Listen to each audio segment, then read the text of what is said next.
For decades, we have heard much in the global media that there would be peace in the Middle East if the Palestinian Arabs just had their own state. The truth is, there have been 5 opportunities that this could have happened, but each time the Palestinians turned it down.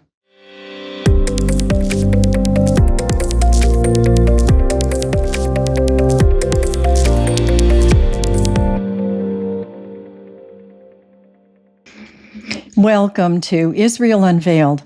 My name is Sandy Wezowicz, and I'm really glad that you could join me on this podcast today.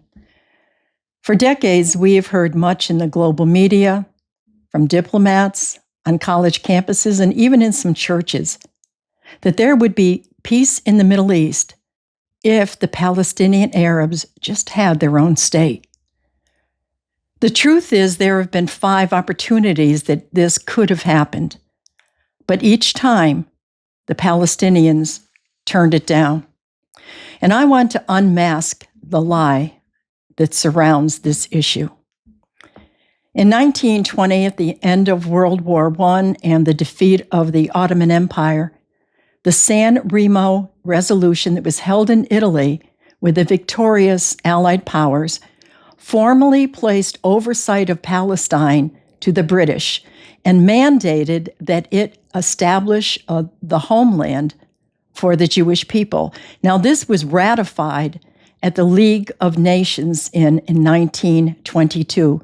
All 51 members of that body, which was a precursor, by the way, to the United Nations, had recognized, and I'm quoting here, historical connection of the Jewish people with Palestine and the grounds for reconstituting their national homeland in that country. While the next year, actually, out of Palestine, 4 new Arab nations were carved, Iraq, Lebanon, Jordan, and Syria. What was left would be for a Palestinian state for the Jewish people. It would take another 25 years before that national homeland for the Jewish people would actually take place, and it would need the United Nations involvement in order to make it happen.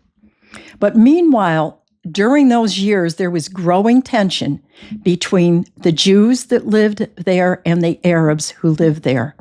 Now, in a previous podcast, I share how, at the turn of the 19th century, Jews were buying up land in Palestine, predominantly from absentee landowners who lived in Damascus and were charging exorbitant prices for the land.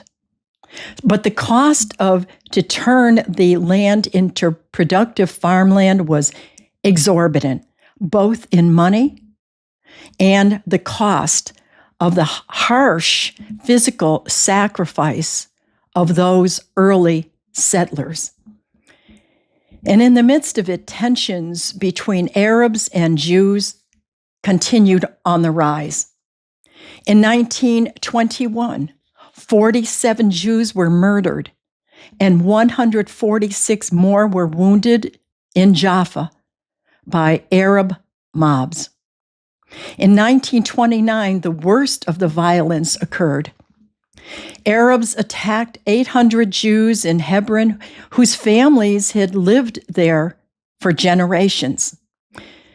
You may not realize, but Hebron is considered the second holiest city to the Jews.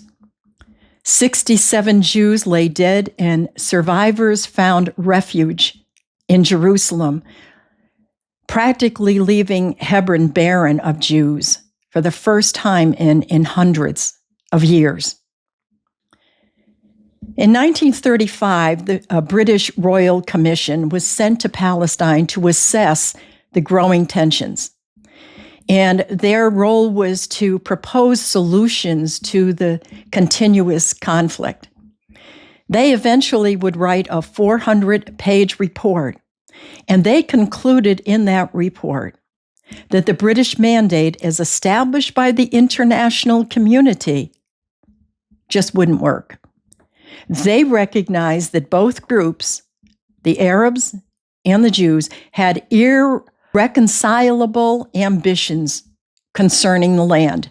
So their recommendation was partitioning of the land between the two, with Jerusalem and the land that would be immediately surrounding it would be under British control. In that resolution and suggestion that the commission gave, 17% of the land to the Jews and 75% to the Arabs. In addition, it called for huge population exchanges in order to align with the newly reconstructed territories, so that, in other words, Jews that would be the majority in Jewish areas would stay. That would stay as part of a Jewish state. And where Arabs in their areas were the majority, that would become an Arab state. Now, the Jews saw it simply as a first step of discussions, while the Arabs made it absolutely clear that they rejected it outright. In 1939, the British eventually abandoned the idea of two states in their Peel Commission report when they realized that at that point it would never work. It did, however, for the first time, set a precedent to divide the land into two states, one a Jewish state and one an Arab state. And really, that was very, very significant. It was the first time that it would be presented. So, the first opportunity to establish an Arab state in Palestine wasn't even considered worth the beginning of a dialogue by the Arabs. So all further discussions ended with that. And there would be no other talk until after World War II. Now, the conflict at the end of the war in 1945, the conflict in Palestine increased because survivors from the Nazi concentration camps, the death camps in Europe, became more desperate than ever to come to Palestine. In the midst of that, the British increased their military presence to prevent this, and increased violence between the two communities, Arab and Jewish, greatly increased once again. Finally, in 1947, Great Britain turned to the United Nations. They relinquished their responsibility over the remainder of the original Palestine to that body. Now the UN had the power and the responsibility to make the decisions over the status of the land. 11 nations participated from the United Nations on a special committee. It was the United Nations Special Committee of Palestine. It's called UNSCOP. They were sent to investigate and make recommendations about the future of Palestine. And like the 1935 Peel Commission, the UN recommended that Palestine be partitioned into an Arab state and a Jewish state, and that Jerusalem would be placed under international supervision. That recommendation was voted, and it was accepted by the UN General Assembly. The Jews celebrated, and the Arabs responded no to the partition and increased the violence against the Jewish people. Their second opportunity, then, for a Palestinian state was rejected. 6 months later, on May 14th, 1948, the State of Israel was declared. The next day, a coalition of 5 Arab armies responded by attacking Israel.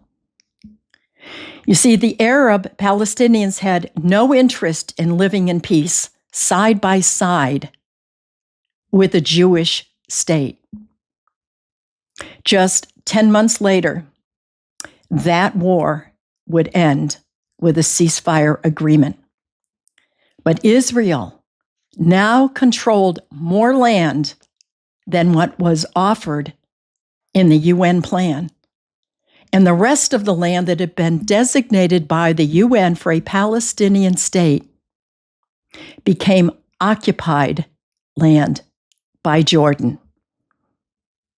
So Jordan then controlled the West Bank and East Jerusalem.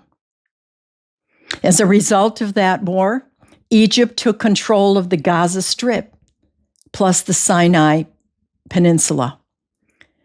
Jordan did not grant Palestinian Arab citizenship. Instead, they kept them in refugee camps. And now the Arab people, those people who could have had their own state, were now refugees. Refugees in the very land that had been offered to them by the UN resolution. They would rule, Jordan would rule these areas. Egypt would rule those areas that they controlled from 1949 to 1967. Now, during that time, there was no mention of a Palestinian state. There was no call for a Palestinian sovereignty from the world community or from the Palestinians. Now, there were some Palestinians that did want their own state, but the Arab regimes would not back it. Until 1967, when the area fell into Jewish hands. Suddenly, then, the call for the Palestinian Arab peoples to have their own state was heard once again. In 1967, war broke out again with Egypt and became known as the Six-Day War. During that time and leading up to it, Israel had sent an emissary to Jordan, asking them not to enter the war.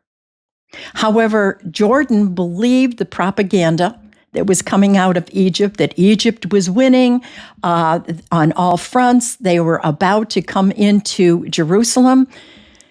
And so the Jordanians, figuring that they could gain even more land that they would conquer, they entered that war. And in those few days, Jordan lost Jerusalem. They lost the West Bank. Now that's Judea and Samaria. They lost it to Israel. The Egyptians also lost the war. They lost Gaza and they lost the Sinai Peninsula. And Syria lost the Golan Heights. Now, had Jordan not attacked in that war, had they accepted what Israel said, don't enter the war, we've learned to live with the land, with East Jerusalem under your control, Jerusalem under your control. Instead, the Jordanians figured that they were going to gain even more. They could push the Israelis out of West Jerusalem and take over all of Jerusalem. Had they not attacked Israel, the West Bank and East Jerusalem would still be under Jordanian rule.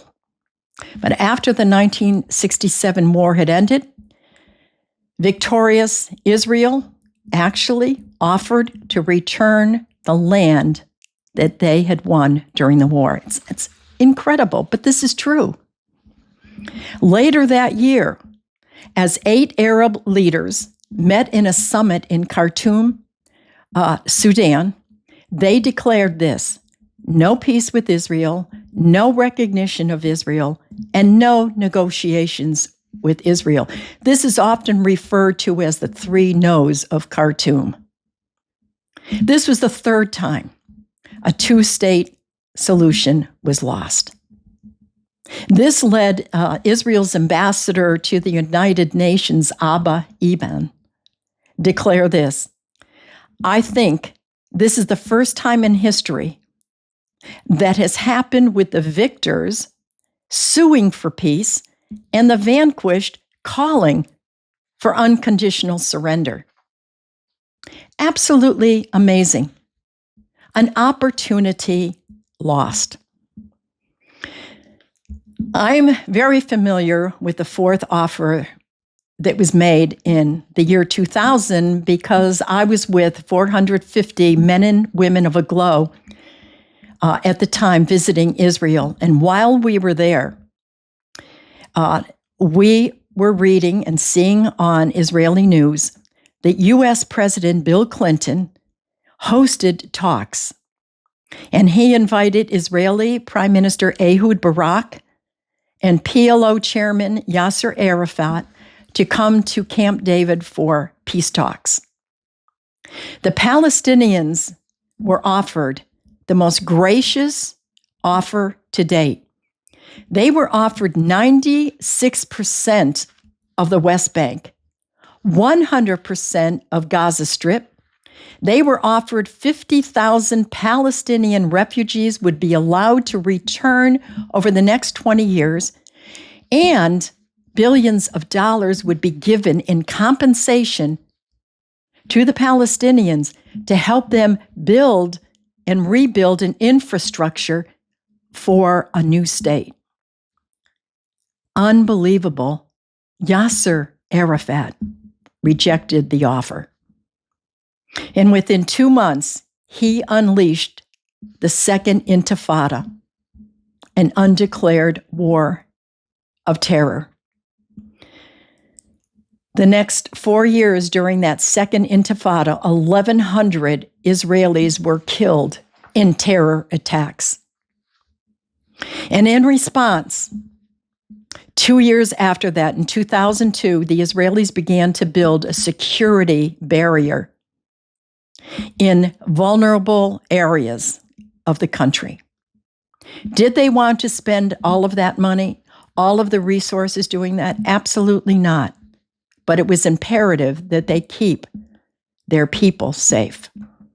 Finally, in September 2008, in a series of meetings between Prime Minister Ehud Olmert and Palestinian leader Mahmoud Abbas, it ended the possibility of two states. And it would be the fifth and last offer that would be made by the Israelis. Now, what was offered? Well, the Israelis had offered to help construct a tunnel to be built that would link Gaza to the West Bank. Prime Minister Olmert even offered 94% again of the West Bank. Dividing Jerusalem with all Arab neighborhoods would be placed under Palestinian control. The Old City, the Western Wall, including the Temple Mount, would be under a committee of 5 nations. While rejecting a full return to Palestinians who by this time were second and third generation, and many of them not even living within those the Palestinian territories, but he offered to absorb 5,000 Palestinians over 5 years under humanitarian conditions. And he also offered to set up a fund for refugee compensation. So what happened? Well, Abbas responded that he wanted to consult his team. So a meeting was set for the next day, but he never returned. There were no further talks. In the following years, there would be other overtures that would be made and would begin, but they never materialized. Israel's foreign minister, Abba Eban, once remarked that the Arabs never missed an opportunity to miss an opportunity. Today, any hope really for a Palestinian state died on October 7th. Once again, the Palestinian people are the losers. I hope what I have shared in this podcast helps you better understand how peace has not come to the region, not through the fault of Israel. There cannot be peace when you don't have a peace partner. If you have found this podcast informative and interesting, I hope that you will then click like, share, and you would subscribe to hear other reports and other just comments on current events. So blessings and shalom.